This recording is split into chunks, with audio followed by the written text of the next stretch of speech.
தர்மம் என்பது நம்முடைய பாவங்களை மன்னிப்பது மட்டுமல்ல, அல்லாஹ்வுடைய கோப பார்வையிலிருந்து நம்மை காப்பாற்றுவதற்கு உதவும் என்றார்கள் ரசூல் ஸல்லல்லாஹு அலைஹி வஸல்லம்.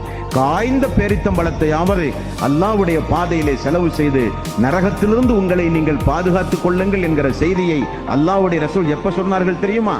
ஒரு பெருநாள் தினத்தில் ஆண்களுக்கு உரை நிகழ்த்திவிட்டு பிலால் அவர்களுடைய தோளின் மீது சாய்ந்து பெண்களுடைய பகுதிக்கு சென்று ரசூல் ஸல்லல்லாஹு அலைஹி வஸல்லம் தாய்மார்களை பார்த்து சொன்னார்கள், நான் சொர்க்கத்தினுடைய வாசலை திறந்து பார்த்தேன், ஜிப்ரீல் காண்பித்தார், அங்கே ஏழைகள் தான் அதிகமாக இருந்தார்கள். அதே நேரத்தில் நரகத்தையும் திறந்து எனக்கு காண்பித்தார், அங்கே பெண்கள் அதிகமாக இருந்தார்கள். ஆகவே காய்ந்த பேரித்தம் பழத்தையாவது தர்மமாக கொடுத்து நரக நெருப்பிலிருந்து உங்களை நீங்கள் பாதுகாத்துக் கொள்ளுங்கள் என்று தாய்மார்களுக்கு விசேஷமாக சொன்னார்கள் நபிகள் நாயகம் ஸல்லல்லாஹு அலைஹி வஸல்லம்.